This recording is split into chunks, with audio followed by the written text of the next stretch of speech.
What was that? You want me to turn on the lights? Really? Watch out.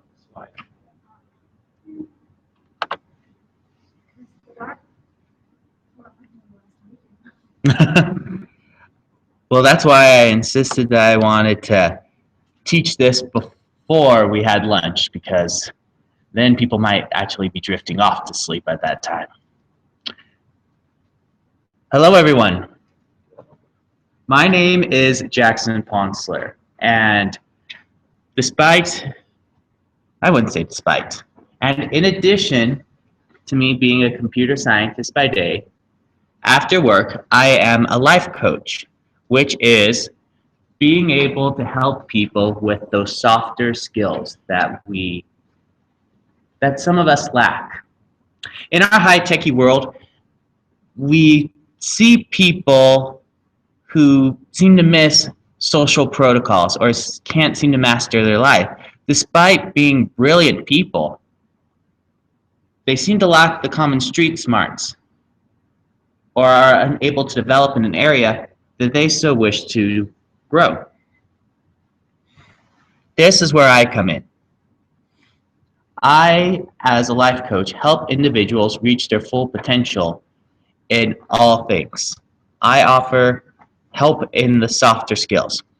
And from here, I will be talking about 5 key areas that truly define the good from the great. I also want to take a quick moment to thank our sponsors for everything they've done and for providing us with helping us out with the building, with the speaker arrangements, with other stuff as well. For the itinerary, the 5 areas we will talk about is managing your resources, continuous learning, public speaking, goal setting, and my personal favorite, emotional intelligence. Before we get into that, though, I want to put down that there are some commonalities that every single person in this room has.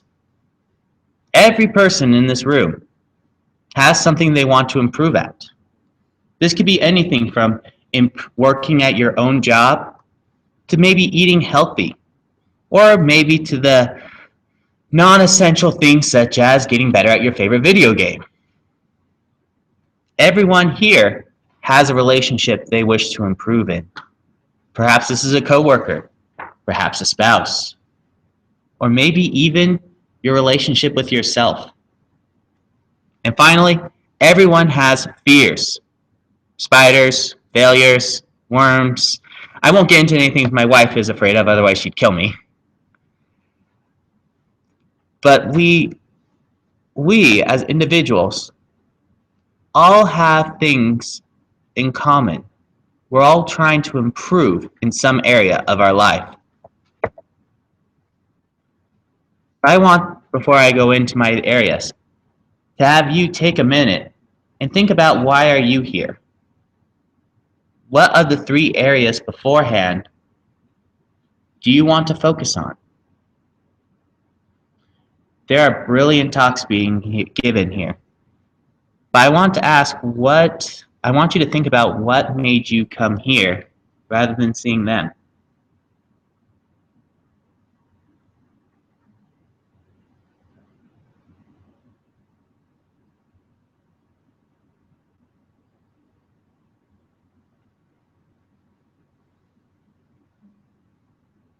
With that in mind, I hope that these 5 things that I will talk about will help you to improve where you have come here today.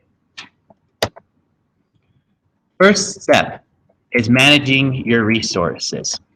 This information is coming from the books Book Yourself Solid by Michael Port and Who Moved My Cheese by Spencer Johnson.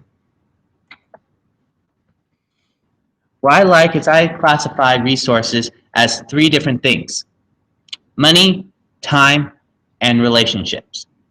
As we know, money has been said to be the root of all evil, but it's the most common known resource. Time is a resource that we all have universally. We all have 24 hours in the exact same day.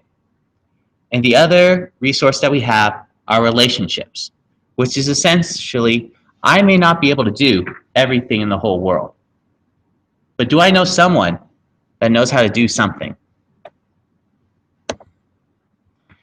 Now, there are trade-offs between resources. Money and time is a common one. You get what you worked for. The amount of time you put in is the amount of value you get out. Likewise, relationships are proportional to time. If you want to improve the relationship with your boss, with your children, with your spouse, that is done through time. And finally, money is also proportional to your relationships. An example of this is having a good customer relationship ensures that you will have returning customers and thereby get more money.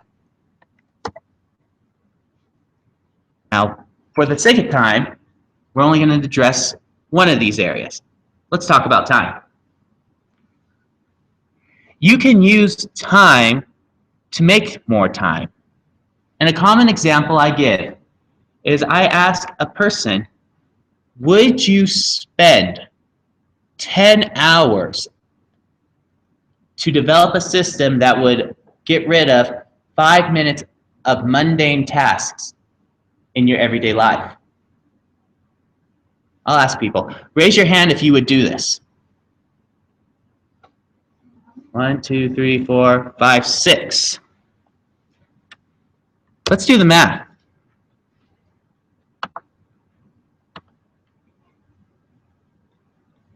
So we have 5 minutes every day. And then let's change that into hours. By spending 10 hours of your life to create a process that would eliminate 5 minutes of your everyday mundane tasks, you have created a deficit of 20 hours. You've given yourself, you have invested in yourself, and have given yourself 20 extra hours this year alone. But this is not just cumulative to a single task. This propagates on into the future, year after year.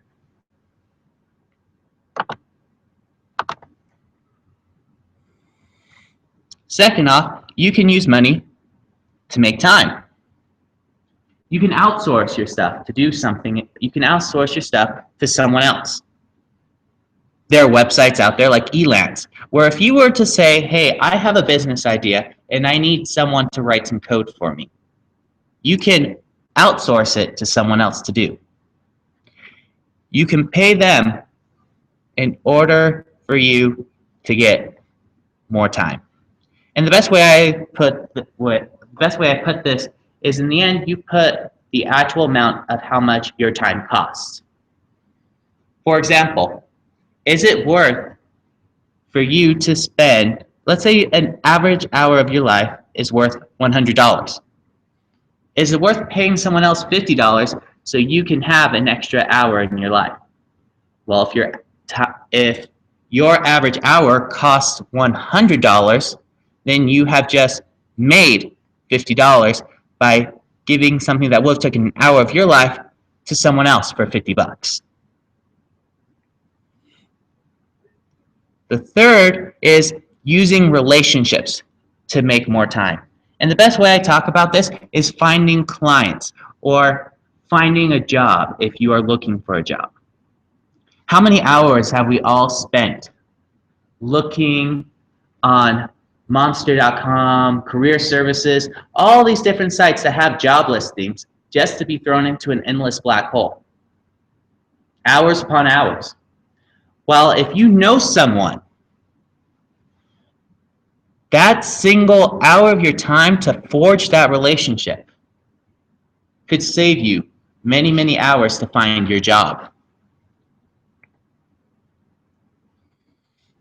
The second topic I will talk about is continuous learning. Sources I will talk from here are listed in Rich Habits by Thomas Corley, and The 7 Habits of Highly Effective People by Stephen Covey. So for this one, I'm going to ask some introspective questions. How many of you watch TV or surf the web at night? Okay, how many people would say they do this for 2 hours every night? How many people would say, let's go lower. How many people say they do it for at least an hour? Okay. In the book, Rich Habits, Stephen Covey went through and interviewed over 200 successful people from the Fortune 500 list to other sources. And when he talked with them, he wanted to know everything from how they tied their shoelaces to what their morning routines. He pointed out that these successful people averaged only 30 minutes of TV a day. I know that seems stringent, but we'll get on to why that makes them successful later on. Now, I have an introspective question to you. Is there a difference between watching television and watching Hulu or YouTube? No. Now, I have another question. Is there a difference between then YouTube and Hulu versus surfing on the web on Facebook? In the end, these successful people are successful because they're cutting out the fat of their life. They still have and they still enjoy these activities, but they make sure they enjoy them only in small portions. So now that we realize that these people do have more time than we do because they have eliminated this bad habit, what do we do with that time? According to Rich Habits, successful people volunteer at nonprofit organizations, learn via reading or courses. Others teach. For example, when Warren Buffett first took he actually taught at his local community college after he took Dale Carnegie's public speaking course. And finally, they also have a hobby or talent they develop. Going back to Warren Buffett, how many of you know that he plays the ukulele? Successful people will take that time that most of us use to just let our minds wander, and they put into something constructive, whether it's helping others or developing some kind of passion or fun talent. They're not serious all the time, but they do something that makes them work and stretch and grow. Now here's an exercise I want for you. Take a minute and estimate how much time you watched television this last week or surfed the web. 10 hours. At least that's honest.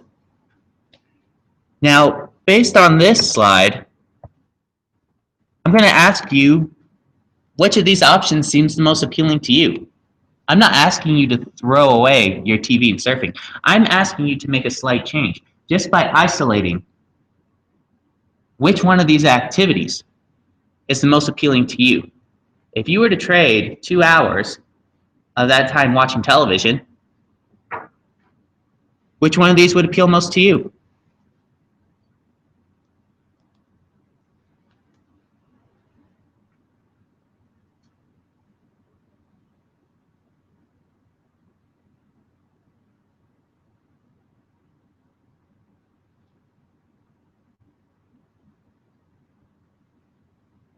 No, it would be with a hobby or talent. Now I want to play piano, but then I was like, oh, I don't have talent. So I only have my one, but it's like 5 years already. So. Well, I didn't want to put in a clip from Cheyenne LaBeouf, but basically he has a TED Talk that's just 1 minute of him saying, just do it. Meaning that what truly separates what separates the good from the great is not only do they recognize these things, but they put them into action. And that's why I'm not asking you to make a big change. I'm asking you to make a small change, just by isolating what you want to do for the first step.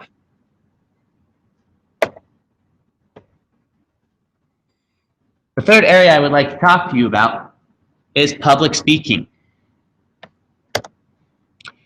For these sources, I will be talking from from stuff that Jerry Seinfeld has talked about, from my own experience at Toastmaster International, and from Dale Carnegie's book, The Quick and Easy Way to Effective Speaking.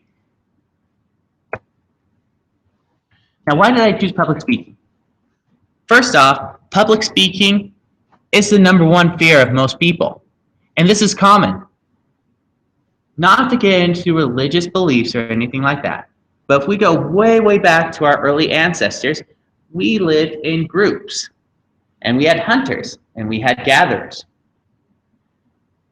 If a person was to speak up of an idea about where to go and hunt or a hunting strategy, this person risked being kicked out of the group if the plan went horrible. And that ancient fear about failure, about being rejected, trickles down into us. And that's why I choose public speaking as an area where people that are truly successful succeed. The other reason why is because in any job, you are representing yourself to others. I remember reading a study that said there are over 4 million presentations done every day. This was a conservative estimate. I read another research saying there was over 4 billion presentations every day that we get to others that we don't even think about, such as introducing ourselves to someone. But most people typically forget what public speaking is. It's speaking to an audience, no matter what the size is. If you were to consider that a job interview is a public speaking event, then you begin to see why this is a valuable skill. So here are my big tips for public speaking. The use of pauses to reduce ums. Have you ever been with someone before and they talked and said, I want or and we should we all tend to get into this trap where we want and feel that we need to be talking every second, every time. However, the use of effective pause allows you to not only recapture what you want to talk about, but if used correctly, a pause can give people the right time to think. Take a look at an example at the speech. I have been invoking pauses at certain parts to allow the audience to try and think of why they're here or what do they want to change. The second one is practice humor. And the reason why I say this is because whenever you try and practice humor, you screw up. Humor is definitely one of the hardest things to work on. But by working on the humor aspect, you are able to learn how to read your audience. You're able to see if what you're saying is working with them or not. You'll see if people are offended by what you're saying or not. The third point I would bring up is always have visuals. I have slides here, and I use these because I will talk. But people can't keep track and annotate every single word I say. They may try to summarize, but it may be just better for me to provide the visuals for them with summaries or key points. And the final part I would talk about with public speaking is the importance of practice. Practice makes perfect, even for improv. The reason why those comedians on stage are so funny whenever they have the audience acting, like whenever you have the audience members talking with them or heckling them, The reason why they hand it so well and they make it funny is because this is not their first time hearing that exact same heckle. Before a comedian goes on tour, he practices this routine over 100 times. And inevitably, they will face heckling. And then since they've been on that tour, they will have probably already heard that heckle a second or a third time. By practicing, you will be able to find out where your audience or where these people are being misled, where you're not making yourself very clear.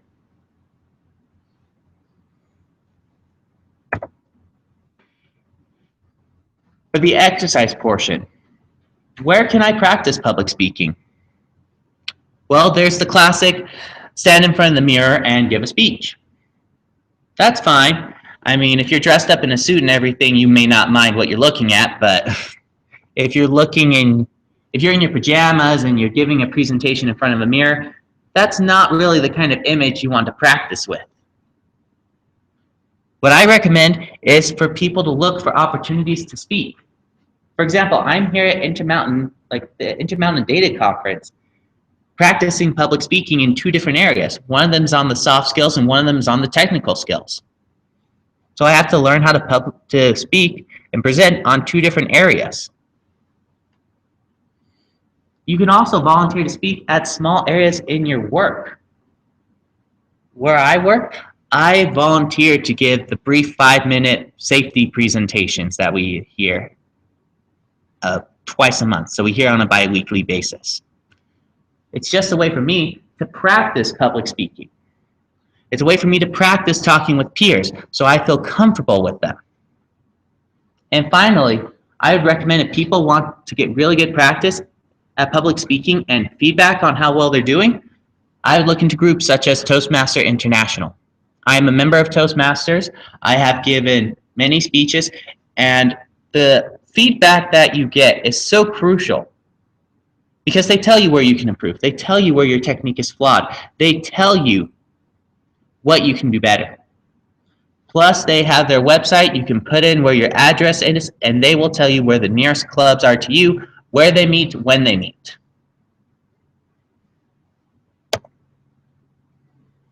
The 4th key step to becoming great is goal setting. How many of you have ever set a goal in your life? Good, most of you have set a goal at some point in your life. How many of you typically fail at keeping those goals? I do. And, I may consider myself special, but I know if I can fail at something, then there's probably going to be at least one more person that fails. So how do we get past goal setting? The resources here I have taken from is Think and Grow Rich by Napoleon Hill and Go for No by Andrea Waltz. And what goal setting is we all have something we want to improve on. Goal setting helps us prioritize what is it that we want. Here we'll talk about some very familiar things and then maybe something you haven't never heard of. We'll talk about what are SMART goals, we'll talk about goal breakdowns, and we'll talk about push goals. First thing, SMART goals. Hopefully you've all heard about SMART goals, but what a SMART goal is a goal that has these 5 elements. They're specific, measurable, obtainable, realistic, and timely. Basically meaning that you have something specified that you want to do, you have some way to see if you're actually doing it, it's actually something that you can reasonably do, and you have a time limit for yourself. So the difference between a regular goal of losing weight, like, I'm going to lose weight, there's no criteria there. But if you have a SMART goal saying, I'm going to lose 10 pounds in the next 3 months.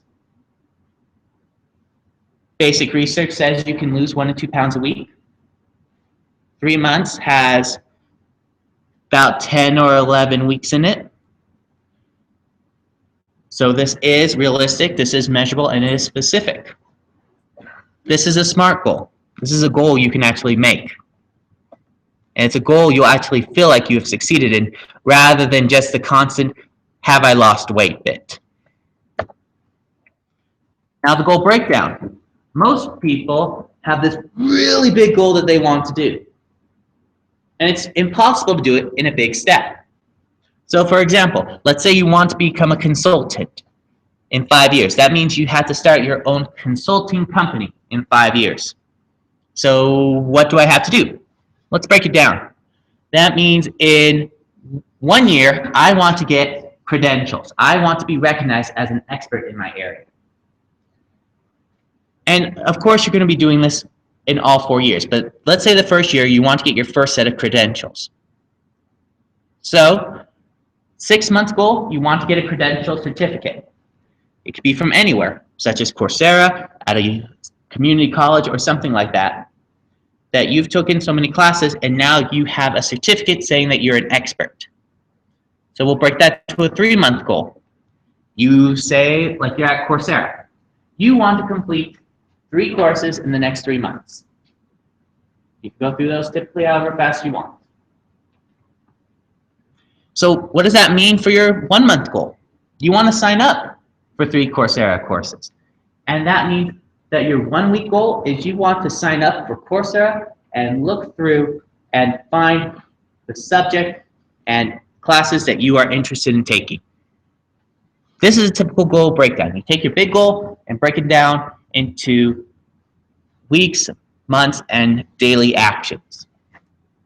The final thing with goal setting I would like to talk about is known as a push goal. Now, once again, I'm going to go with the assumption that I'm not the only one that has some common behaviors. When I have a goal, I will think I want to lose weight, I want to eat healthy, I want to save money, I want to do, and I have this list of goals that I wish to achieve. What a push goal does is it takes all these goals that you want to do and looks for a single goal that would accomplish or affect all these areas. So for my example, if I want to lose weight, eat healthy, and save money, a push goal would be pack a lunch to go to school, pack a lunch to go to work. Or when I talked with another friend about this, he said for him, if he wanted to lose weight, eat healthy, and save money, it would be to run 5 miles every day. For him, running 5 miles helps him save money because that's money he wasn't paying on video games. Shows you some of the friends I hang out with, right? The push goal mentality is something that I found fascinating when I read by it. And in the actual author's notes, she mentioned to do 10 goals and then break that down into 1, 2, but no more than 3 big goals. Because we as humans have a hard time juggling 3 goals or more. Now this is an exercise that I would love to do here, but goal setting is more of an introspective thing. And so what the invitation I would do for you is I've taught you about the goal breakdown, I've taught you about SMART goals, and I've taught you about doing push goals. I would invite you later tonight to do an inventory of what your goals are. See if you can actually make a push goal where you can do 1 goal that accomplishes all your goals. Or even check to see if your goals are realistic. Are you someone that's saying, I want to lose weight, but are not setting a timetable for yourself? Are you not being realistic about it? I would invite you to do this later tonight. And I would even invite you to do this weekly and monthly. Because the successful people don't only evaluate themselves once in their life. They evaluate themselves very frequently, most of them at the end of every day. The final subject I will talk about, and my personal favorite, is emotional intelligence. And this is because, in my opinion, this is probably the most lacking skill that we have in our society today. How many of you have ever heard of emotional intelligence before? Thank goodness people are hearing about it. If you look up in the dictionary, emotional intelligence is defined as skill in perceiving, understanding, and managing emotion and feelings. My basic opinion of it is being able to read a person and being able to tell what emotion they are feeling. And the reason why this is such a good exercise is because most of us generalize our emotions. I was amazed when my sister called me one day and told me that she was infuriated. I was thinking, wow, I haven't heard that word too often. What's the difference between infuriated and angry? Many people would argue that infuriated is a much higher degree of anger than traditional angry. But not only that, it assigns blame that someone or something has caused them to become angry. The important skill of being able to identify emotions is to look beyond the common emotions that we categorize things as. If you looked at the movie Inside Out, they generalize into joy, sadness, anger, fear. What was the green one again? Disgust. Are those really the 5 emotions that we feel? We feel a combination and even higher levels of those. And true strength comes from being able to pinpoint what's the true emotion we're feeling. Are we angry or are we infuriated? Are we sad or are we depressed? Are we happy or are we ecstatic?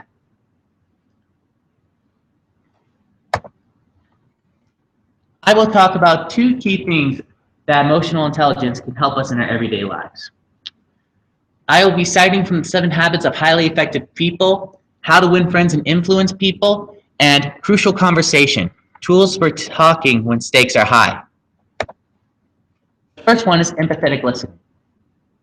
This is something I believe that we're truly lacking nowadays. In today's world, we see instant messaging, Twitter. We want information and we want it now. And we have something we want to say, we want to voice it now. And unfortunately, when we start talking, we stop listening. This is where empathetic listening comes in. You listen to actually listen. Everyone here has a relationship with someone they want to get better at. I want you to think of your last talk with this person. More than just the last talk with this person, think about your average conversation with this person. Are they typically people generally listening to each other, or is it more of the exchange and interruptions between you two? Empathetic listening is when you listen to listen. You ignore the impulse of this person said something, I want to respond and correct them or inform them or help them. You instead encourage them to continue talking. You ask them to rephrase their statements, or you rephrase it back to them and ask if that's a confirmation on how they're feeling. You even ask them, how is the situation making them feel? Or you share with them their observations. They may not be realizing they're getting angry, but if you share with them saying, I can tell you're upset because you are raising your voice. This allows them to see what they are doing. It allows them to talk more and work through those emotions or realize if they're experiencing an emotion themselves. And Stephen Covey represents this as an iceberg. Often when you have a quarrel with someone or a problem with someone, what you're seeing there is just the very tip of an iceberg. An iceberg works by having only a little at the surface, but this giant body underneath it. Such are there are problems with people. We have this surface level problem, but really there could be something so much more. And the only way we're going to ever get to that bottom is for this person to talk it out themselves and us actually listening and trying to understand what the problem is. The last thing I'd like to talk about is to avoid absolutes or conflicts. I don't know about you, but I hear a lot when you try and correct someone. For example, if you're at work and your supervisor is coming in to talk with employees saying, "You are always late." Or maybe, "You're wrong." Or maybe it's a situation with a kid and you tell your kid, "Well, you wanted a new toy or you wanted to do this." We're making assumptions here. And more than that, we're classifying them. We're saying, "You are nothing but this." We have effectively stopped listening and started labeling them. And what do people do when they get labeled? I don't know about you, but when I get labeled, I kind of get mad. I keep on thinking you don't know me, and that turns me off to talking with you. This skill here is to help when two people are emotionally charged but you want to talk and you want to get yourself to a place where you can talk. So what should you do? The first thing I would recommend is to keep things factual. If you are that manager and you have to talk with someone that has been coming in late, instead of coming to them and say, "You're late," you can come to them and say, "Jeff, I've noticed for the last 3 days you've come to work 15 minutes late. And you aren't typically like this, but I've also seen you not so not so happy in your work. I'm seeing a problem that you don't seem to be enjoying your job. Am I wrong? Can you help me understand?" By keeping things factual, you avoided a conflict right at the beginning. You've started with something they can't argue and say, "No, you're wrong." Because they can't say, "No, I didn't come into work 15 minutes late. It's a fact. They came in." The second important thing is you explain to them how you're interpreting it. Like I did in my example. Instead of saying, "You're late," I not only explained things factually, but I told them my path. I said, "It seems like you're not interested in your work." Or you may say, "It seems to me that you're having difficulty with your coworkers." And then you ask them to clarify. You say, "Are my observations true? Can you help me understand what's going on?" This is how you get a person into a state where they can talk to you, where they open up and they share with you their facts. And by you observing their facts, as you get to the bottom of this iceberg here, you're able to see if there is something you can do to resolve the issues. That is the end of my presentation. I just want to ask you all to not just take this class and think it was a good class. Remember those exercises I asked you to do. Remember that I asked you, if my things will get back up. The first one, we'll go back over them, but remember those things I talked to you about. Where can you practice public speaking? Do a goal inspection to see if your goals are realistic. Try and identify emotions. Identify your own emotions better than just say, "I'm angry." Try and figure out what is the true emotion. I want to thank you all for coming, and that's my presentation. Thank you very much.